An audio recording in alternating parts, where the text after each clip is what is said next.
Hey everyone, this is the Charisma Quotient. I'm your host, Kim Seltzer, a dating and makeover expert, where I will help you build confidence, make connections, and find love from the outside in.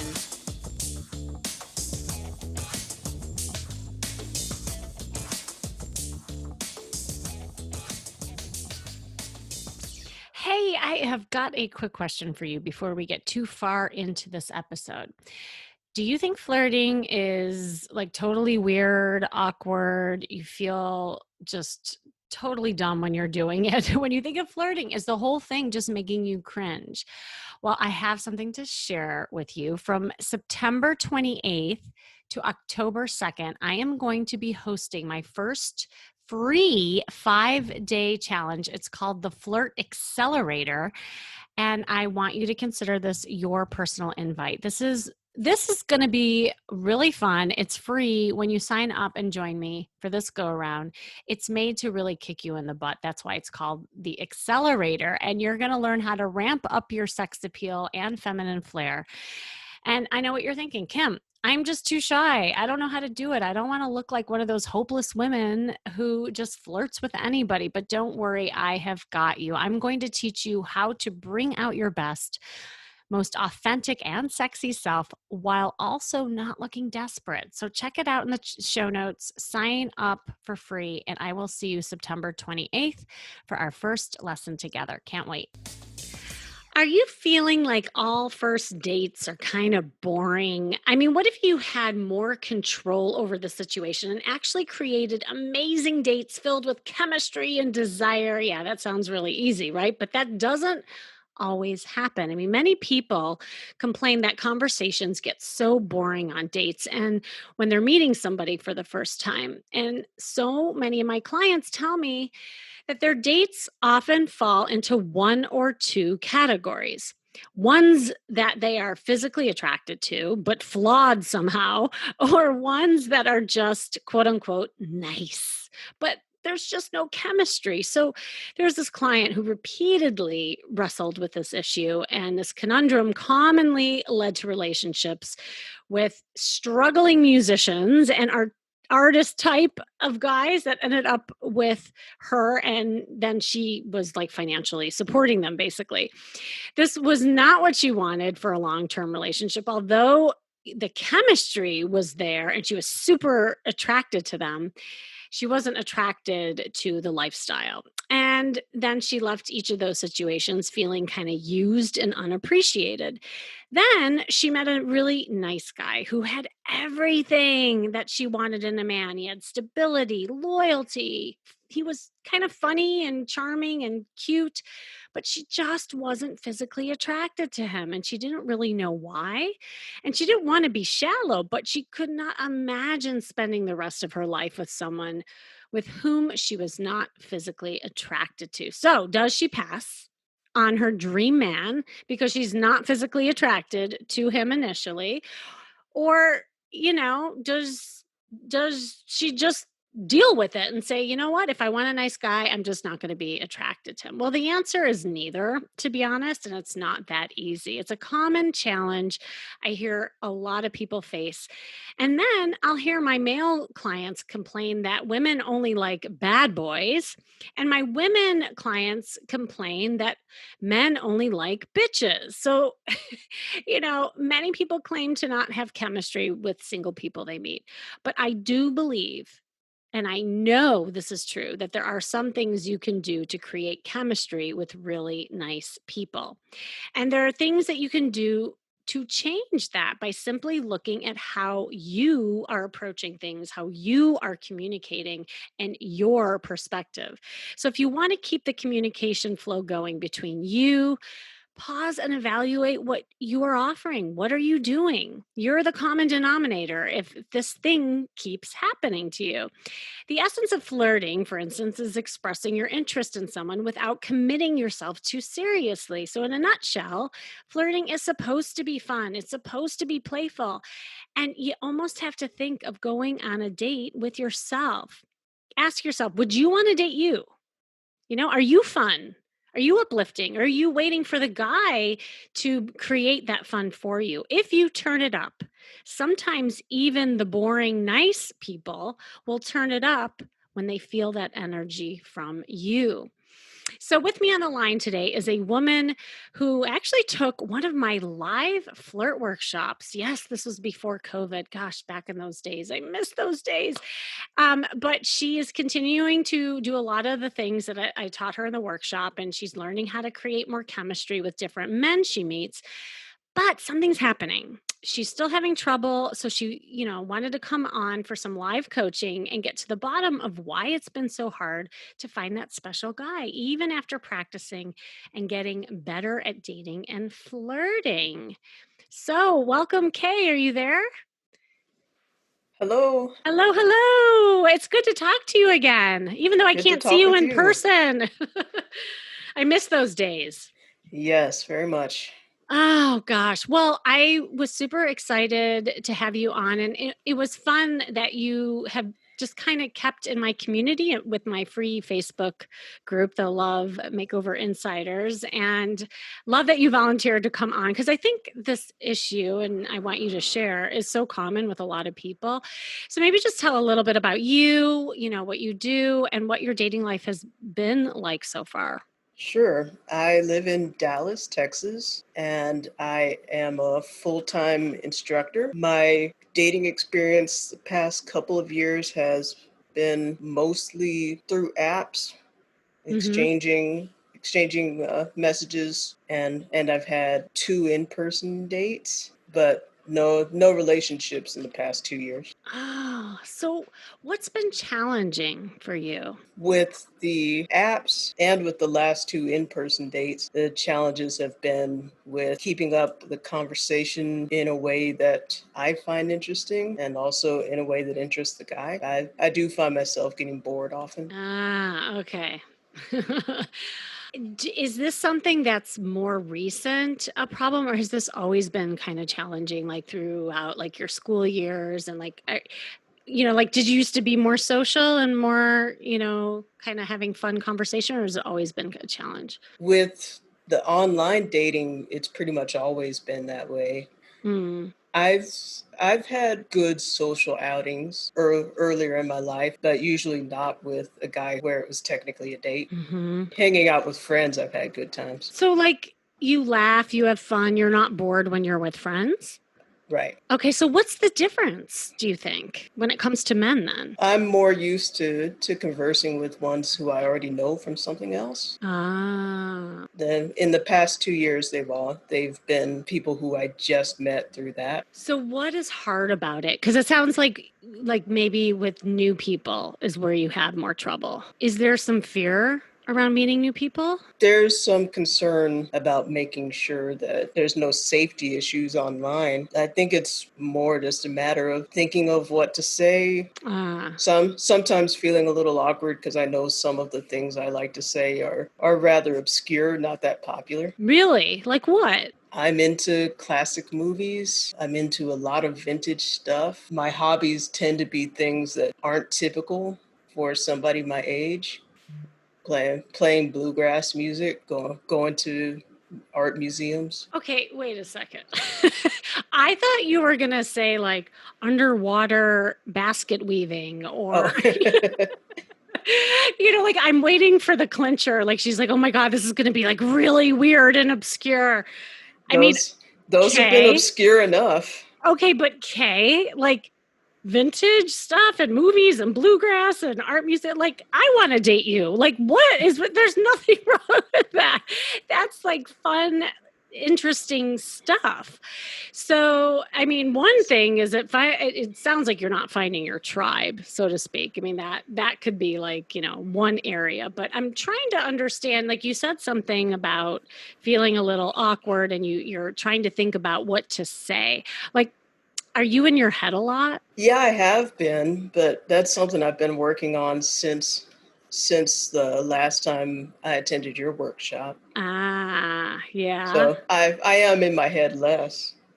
Good. That's good. Okay, but it sounds like there's still some conversations happening in the head. Yeah. What are those conversations? Like what are things that you're thinking about? Like if I were to open up your head, like a movie and I would see like what's going on in there, what would I see? Like, what are you saying to yourself? I hope he likes my new dress. Ah, uh-huh. What am I going to order? Okay. I'm wondering what his hobbies are. Mm-hmm. I'm wondering what makes him laugh. Got it. That's what comes to mind. Okay. Can I make an observation? Sure.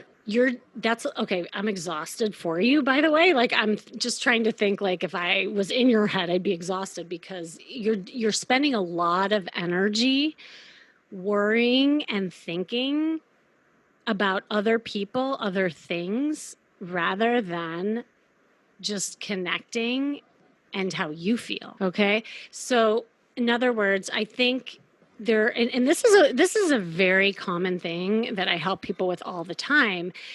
And that when you're thinking about what to say and how somebody thinks of you, views you, if they like your dress, if they think you're pretty, all of that, you're losing the moment. You're losing the now, right? Like you're losing that emotional connection to have with someone. And it also sounds like you're spending a lot of time thinking about facts, like things to talk about. Yeah. Why can I see yourself smiling right now? I could see a smile coming on. Yeah, because here's the thing. It's not what you know that makes a connection. It's how a person feels when they're with you. Can I ask you, do you tend to not really like open up and talk about feelings much? I talk about feelings with my family and friends. What about when you're on dates? Like, do you let men really feel you? First date, not likely.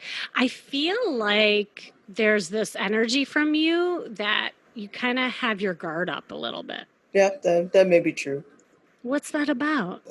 Some of it's habit. Have you been hurt before? Is that part of it or? I don't have much relationship baggage, but I have a habit of preferring to talk with people who I already know something about. If the first impression with a stranger doesn't make me laugh Mhm. or make me immediately interested, I tend to wait and observe.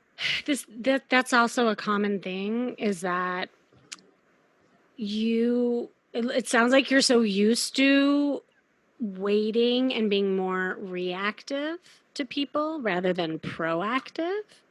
It's like what I said in the beginning of the podcast with that woman, it's like you're waiting for that energy, you're waiting to see if you can trust. Like there's this something about trust that I'm picking Mhm. up from you. Like is that a theme with you? Like you wait to trust people? I've got the experience with the folks who I wait to trust, and then I have the other people who I just click with immediately and continue to like them for years. I'm just wondering if that's really affecting like your dating cuz obviously there's something happening where things aren't progressing, right? And usually when I hear that, there there is usually like kind of this guard that goes up that doesn't allow for the progression to occur because I have a feeling, and I met you, and you're this like wonderful, gorgeous woman. And now that I like know who you are, but I think with your body language and your messaging and the way you come across,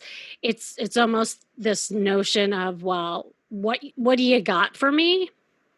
Mhm. And then you'll be warm and then you'll open up and then we'll see kind of that side of you. But by doing that, you might also be confusing guys, Mhm. right? They might get intimidated. They might think that you're not interested. They might not feel you. Like, do you ever get feedback like, oh, well, I just didn't really like know how you felt or they can't read you? No, I've never really had that feedback. What have you ever gotten feedback before? Oh, yeah, I'm saying I didn't get the feedback. Oh, feedback period. Like you've never Yeah. gotten right. Okay, got it. Yeah.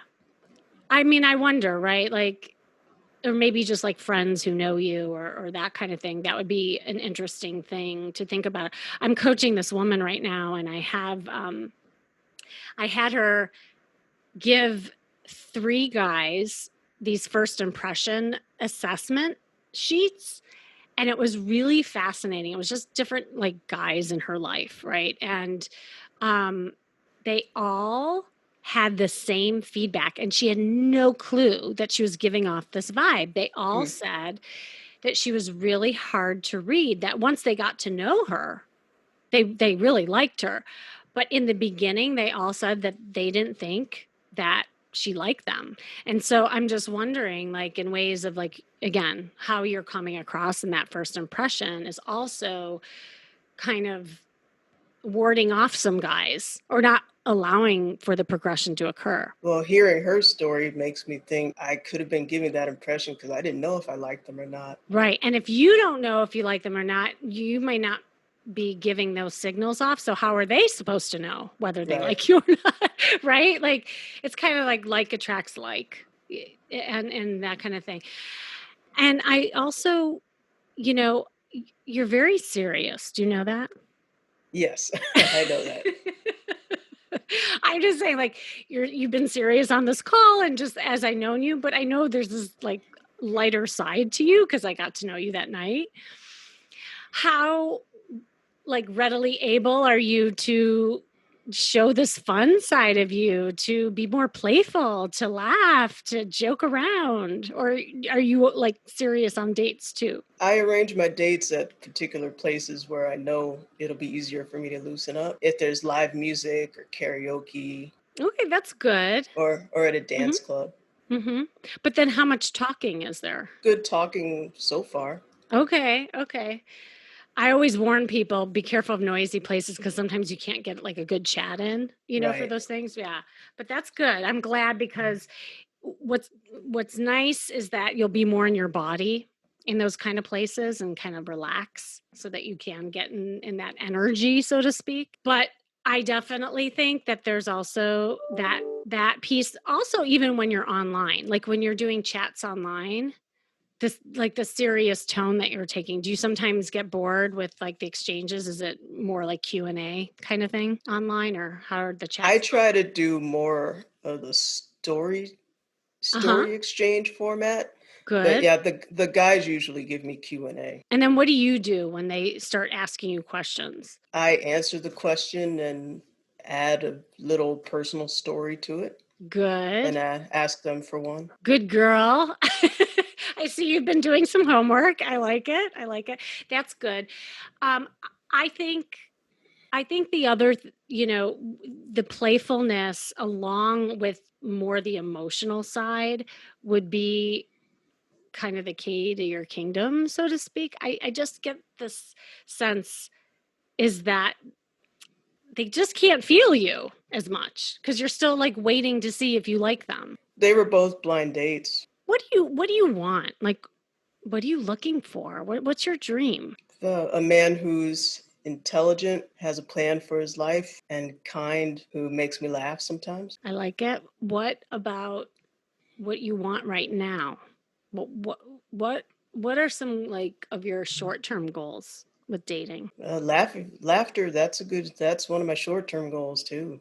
Uh-huh. Uh, if a guy just got me laughing for an evening, I'd consider that a win. That that is a good goal to start with. And I'm just wondering, instead of, like relying so much on the guy giving you laughter, what would it be like to put the laughter in your own hands and see how things kind of play off of each other rather than waiting to see?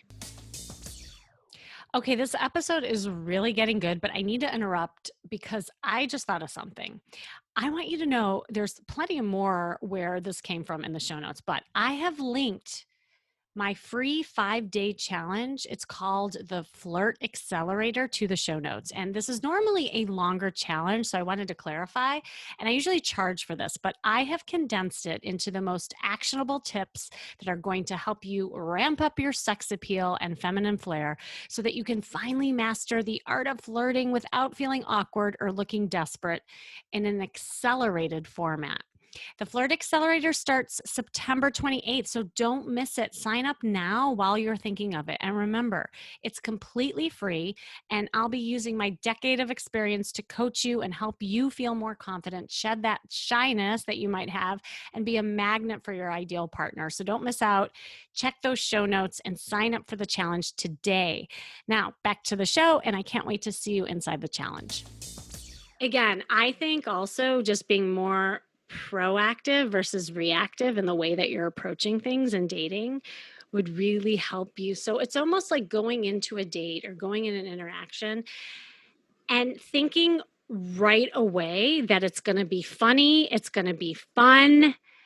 And even if he doesn't make you laugh, you're going to make yourself laugh. Like, what if you went in every single time saying, I'm just going to have a good old time and I'm going to make myself laugh? And then not worry about whether or not he is. If he does, then that's a bonus, right? But it's more about that having that open mindset to almost create that for yourself. I think I got close to that with the last blind date Yeah. because What happened?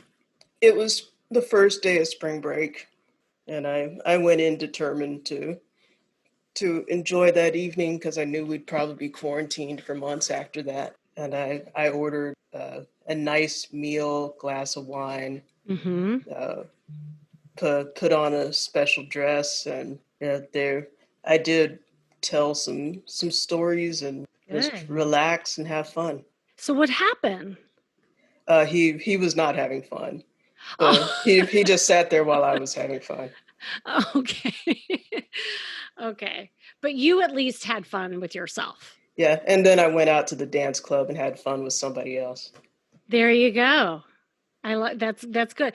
I think to maintain that, because it sounds like you're getting closer to that attitude is really, really important. I think another thing, in order for you to get out of your head, I have I when I work with people, I teach them the social engagement formula that goes from moving out of factual talks more into like personal heartfelt talks. I know you keep thinking that your interests are awkward, but I still maintain they're not. Like, I think all the stuff that you're interested in is super cool. But instead of it being in your head thinking about what you could say around those facts, the way that you're talking about stories is spot on. Like, it's more about coming from experiences that you've had and sharing those experiences with your date. So in other words, instead of talking about which movies you like and making a list of what you like and what you don't like, I'm not saying you do, I'm just giving an example, right? Yeah, but That no, that's what we did on that last one, Oh, which okay. which was one reason why he didn't like me. Okay. So here's the thing, Kane. This is crucial. Like, I think this is going to be a game changer for you. And again, like, this takes practice over time, but I have an exercise for you around this. So instead of going back and forth and listing the movies, which is more factual based conversations, I want you to talk about an experience you had when watching that movie. So, for instance, maybe you love these old movies because it reminds you of when you were young, growing up with your family on every Sunday afternoon. You would go to a different movie and learn. And so when you watch these older movies, it reminds you of your family. And that's why you really enjoy it. Do you hear the difference between that? Oh yeah, yeah, that's nice. Because, now I'm giving context to how I feel about a movie and what it brings to me. It's the context versus what the titles of the movies are. Those are the conversations that fall short. And actually, it makes the conversation hard to progress in. And so I think, just to help you practice that, even like you can do it in a video, you can do it in a mirror, you can even do it on your phone. I would practice picking out one of these subjects, like let's say it's the art, going to an art museum. Tell stories around when you went to art museums and practice that. And then when you go on dates or when you have conversations online, try those conversations and see if it makes a difference in the way you connect with that person. Okay. You know, I'll and try that. yeah, yeah, and that's the thing that's fun about, just and I tell people all the time, telling someone, "Oh, just be more emotional on dates," that's not very helpful because you don't really understand what that means. But by just focusing on something like this, easy exercise, but it takes practice, that is a game changer. And I also think what this would really help you with, Kay, is that I get this feeling that you think you're awkward and boring, so therefore, like, some of the stuff that you're interested in, like, maybe that's why you get in your head about it. But the truth is that you're interested in a lot of amazing things, and even doing things that are around your hobbies, you'll find more like-minded people. Like, I know it's challenging in the COVID world, but for instance, going to listen to bluegrass music or going to art museums and talking to people, or even online if there's some meetup groups that have those interests, already you will have people who are aligned with you. And then your conversation is not about the art, but about the experiences around it and how you're joined in that. And that's a totally different feel than more of that fact base, or, oh, are they going to find me interesting, or they like my dress kind of thing. And I think, to just start small and start practicing those things.